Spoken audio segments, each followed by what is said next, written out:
कहानी की शुरुआत एक बेहद डरावने मंजर से होती है, जहां कुछ बहादुर लोग अपनी जान बचाने के लिए अपने जिस्म पर ज़ॉम्बीज़ का खून लगाकर उन्हीं के बीच से निकलने का फैसला करते हैं। शुरुआत में उनकी ये खतरनाक योजना काम करती हुई नजर आती है, लेकिन जैसे ही वो बाहर निकलते हैं, अचानक तेज बारिश शुरू हो जाती है। बारिश का पानी धीरे धीरे उनके जिस्म पर लगा सारा खून धोने लगता है। अगले ही पल ज़ॉम्बीज़ को उनकी असली पहचान का पता चल जाता है। देखते ही देखते हजारों ज़ॉम्बीज़ उन्हें चारों तरफ से घेर लेते हैं। अब उनके और मौत के बीच सिर्फ कुछ ही कदमों का फासला बचा था। आखिर ऐसी कौन सी मजबूरी थी जिसने इन लोगों को इतना खतरनाक कदम उठाने पर मजबूर कर दिया? कुछ हफ्ते पहले रिक ग्राइम्स नाम का एक पुलिस ऑफिसर ड्यूटी के दौरान गोली लगने के बाद कोमा में चला गया था। जब उसकी आंख खुलती है तो उसे महसूस होता है कि दुनिया पहले जैसी नहीं रही। पूरा हॉस्पिटल वीरान पड़ा था, कमरों में लाशें बिखरी थीं और हर तरफ तबाही के निशान दिखाई दे रहे थे। घबराया हुआ रिक किसी तरह वहाँ से निकलता है और सीधे अपने घर पहुँचता है, लेकिन वहाँ उसकी पत्नी लॉरी और बेटा कार्ल मौजूद नहीं होते। घर से निकलने के बाद रिक की मुलाकात मॉर्गन और उसके बेटे डुएन से होती है। यही लोग उसे इस नई दुनिया की सबसे डरावनी सच्चाई बताते हैं। दरअसल एक रहस्यमयी बीमारी पूरी दुनिया में फैल चुकी थी। जो इंसान मरता कुछ समय बाद दोबारा उठ खड़ा होता, लेकिन इंसान बनकर नहीं बल्कि एक खूंखार वॉकर बनकर। मॉर्गन रिक को यह भी बताता है कि वॉकर का काटा हुआ इंसान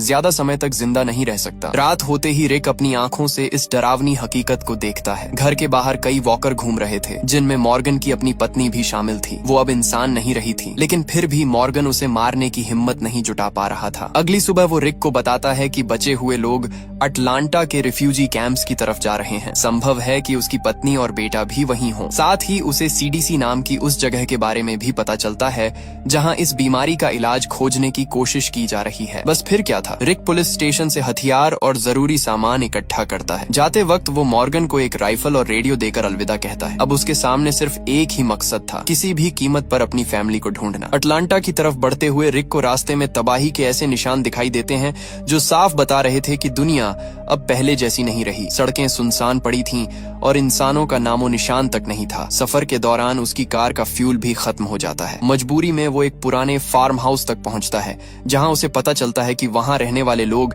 इस नई दुनिया का सामना नहीं कर पाए। आखिरकार रिक एक घोड़ा लेकर अपनी मंजिल की तरफ निकल पड़ता है। कुछ देर बाद वो अटलांटा शहर में पहुंचता है। शुरुआत में उसे लगता है कि शायद यहाँ हालात बेहतर होंगे, लेकिन अगले ही पल उसकी ये गलत फहमी टूट जाती है। शहर की सड़कों पर हजारों वॉकर घूम रहे थे। तभी आसमान में एक हेलीकॉप्टर दिखाई देता है। रिक को लगता है कि शायद वहाँ सेना या बचे हुए लोग मौजूद हैं, इसलिए वो उसी दिशा में बढ़ने लगता है, लेकिन ये फैसला उसे सीधे मौत के मुंह में पहुंचा देता है। कुछ ही देर में वॉकरों का पूरा झुंड उसे घेर लेता है। उसका घोड़ा डर के मारे बेकाबू हो जाता है और अगले ही पल सैकड़ों वॉकर उस पर टूट पड़ते हैं। रिक किसी तरह अपनी जान बचाकर भागता है। तभी उसे एक पुराना मिलिट्री टैंक नजर आता है और वो फौरन उसके अंदर घुसकर खुद को छुपा लेता है। टैंक के अंदर बैठा रिक समझ चुका था कि अब उसका बचना लगभग नामुमकिन है। बाहर हजारों वॉकर उसका इंतजार कर रहे थे। तभी रेडियो पर सुनाई देने वाली रहस्यमयी आवाज उसे बताती है कि अगर वह जिंदा रहना चाहता है तो उसे तुरंत टैंक से बाहर निकलना होगा। ये आवाज ग्लेन नाम के एक युवक की थी, जो दूर बैठकर उसे रास्ता बता रहा था। बड़ी हिम्मत जुटाकर रिक टैंक से बाहर निकलता है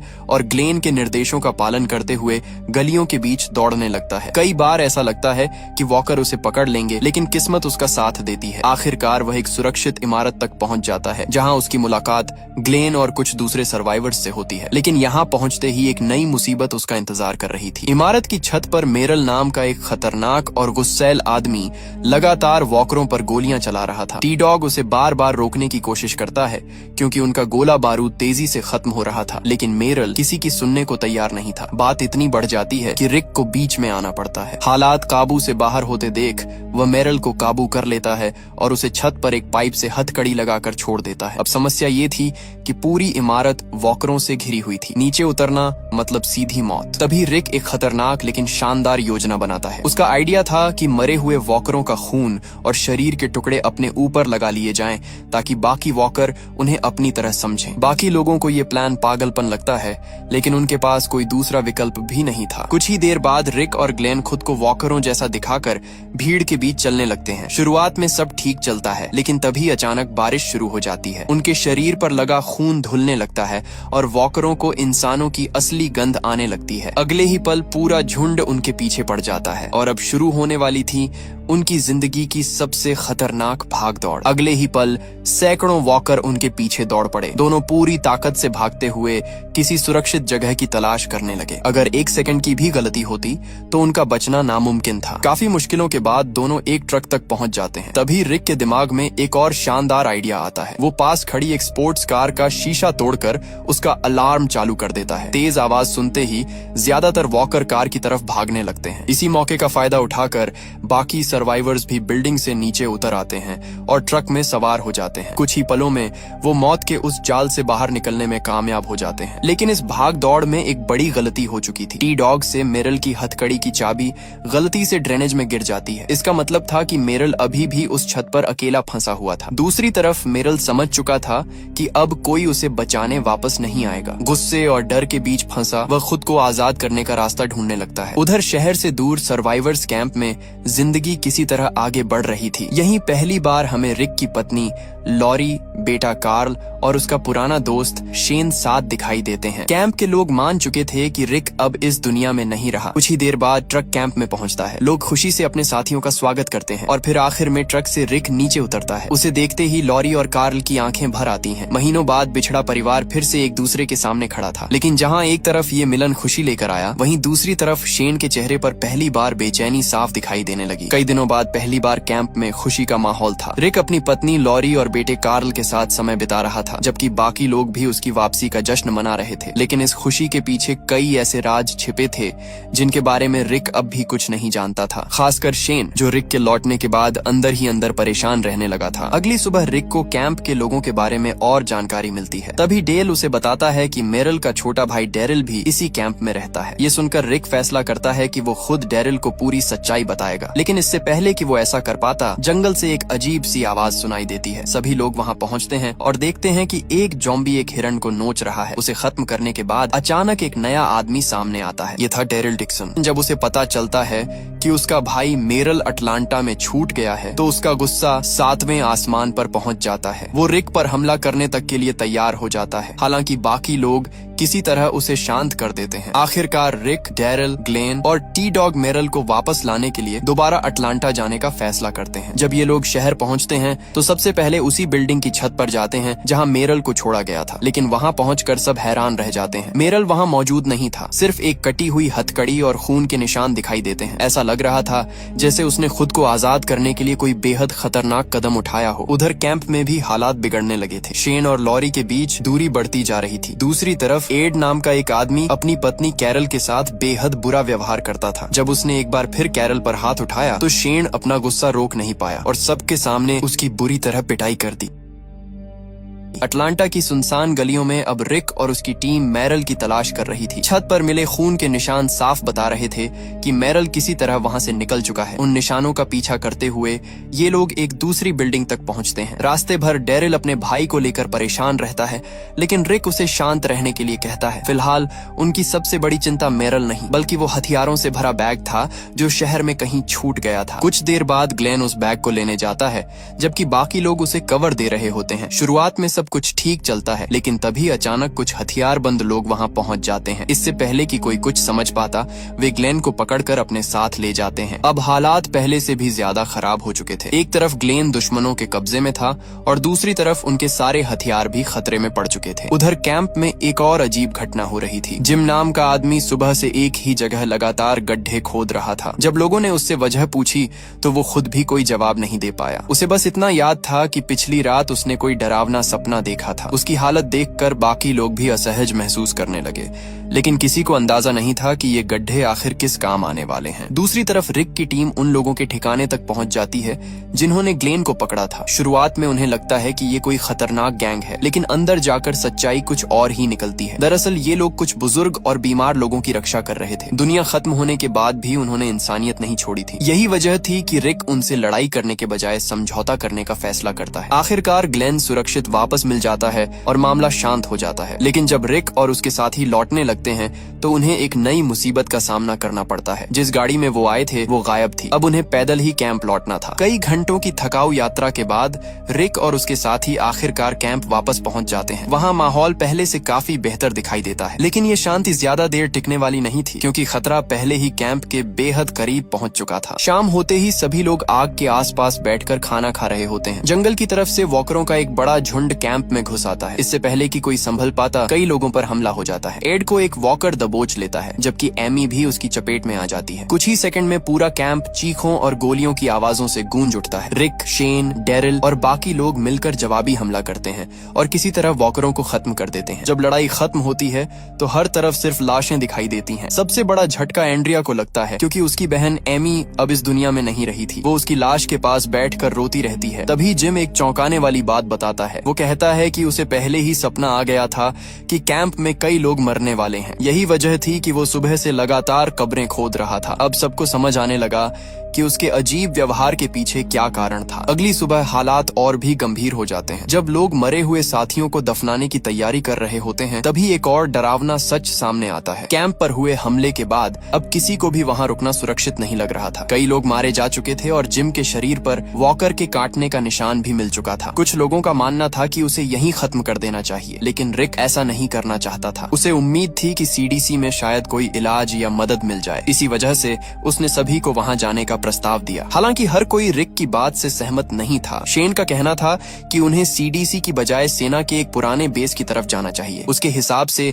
वहां ज्यादा सुरक्षा और संसाधन मिल सकते थे। लेकिन रिक का मानना था कि अगर दुनिया में कहीं भी इस बीमारी के बारे में जवाब बचा है तो वो सीडीसी में ही होगा। काफी बहस के बाद आखिरकार सभी लोग रिक की योजना मान लेते हैं और अगले दिन सफर शुरू करने का फैसला किया जाता है। उधर जिम की हालत लगातार बिगड़ती जा रही थी। सफर शुरू होने के कुछ समय बाद ही वो समझ जाता है कि उसका अंत करीब है। वो रिक और बाकी लोगों से कहता है कि उसे साथ ले जाना अब सबके लिए खतरा बन सकता है। शुरुआत में कोई उसे छोड़ना नहीं चाहता, लेकिन जिम बार बार विनती करता है। आखिरकार भारी मन से सभी उसकी बात मान लेते हैं और उसे एक शांत जगह पर छोड़ देते हैं। दूसरी तरफ कई किलोमीटर दूर सीडीसी के अंदर डॉक्टर जेनर नाम का एक वैज्ञानिक बिल्कुल अकेला रह गया था। महीनों से वो इस रहस्यमयी वायरस पर रिसर्च कर रहा था, लेकिन अब उसकी उम्मीद लगभग खत्म हो चुकी थी। उसके सारे टेस्ट फेल हो चुके थे और उसे लगने लगा था कि इंसानियत को बचाने का कोई रास्ता नहीं बचा। धीरे धीरे वो भी हार मानने लगा था। शाम होते होते रिक और उसके साथी आखिरकार सीडीसी पहुंच जाते हैं, लेकिन वहां का नजारा देखकर उनके होश उड़ जाते हैं। इमारत के बाहर सैकड़ों लाशें बिखरी पड़ी थीं